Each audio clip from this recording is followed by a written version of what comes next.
Thousands of protesters flooding the streets here in New York City. The Millions March in Manhattan was just one of many peaceful demonstrations all across the country today. Protesters held signs. They chanted as they walked along Fifth Avenue. This is an aerial view, all to express their rage over the recent grand jury decisions not to indict the police officers involved in the deaths of Eric Garner and Michael Brown. Brian Yennis joins us here in the studio tonight. So, Brian, you were out there all day long. What was the protest like? Well, Julie, we're talking about tens of thousands of protesters out there covering dozens of city blocks in the middle of Manhattan. We'll take a look at those aerial shots one more time. I mean, the march began at 2 p.m. from Washington Square Park and headed north to 32nd Street. They then marched back south, ending the protest downtown at One Police Plaza, the headquarters for the New York Police Department. We're talking over 70 city blocks here. The protesters shouting, "Hands up, don't shoot, Black Lives Matter, and these racist cops have got to go."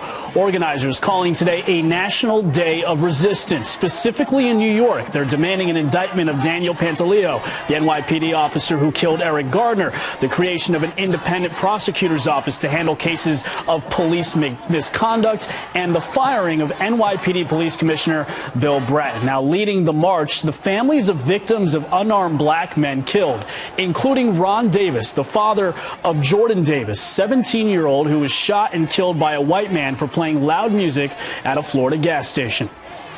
We don't want to lose our family members in vain. So this is how we show the love of our community and our family members to come out and help them protest and make changes to America. The NYPD says there have been no arrests, incidents, or injuries. Organizers have planned protests in about 50 cities today, Julie. And this wasn't, Brian, just about Eric Garner and Michael Brown.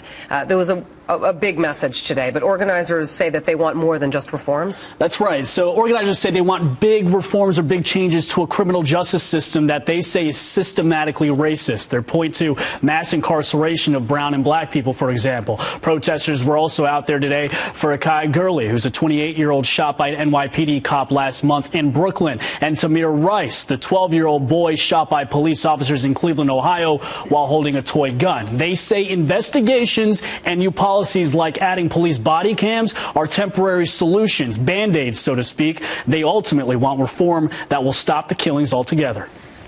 We can't continue to center the discussions around racial violence just around people. We have to start talking about changing systems. I keep hearing, you guys are going against the cops, and there are good cops. And there are good cops, right? But what does it mean that your goodness is still in service of a system that is broken, a system that needs to be fixed? Protesters say this is the beginning of more protests to come, Julie. Okay. Brian Yennis, thank you very much.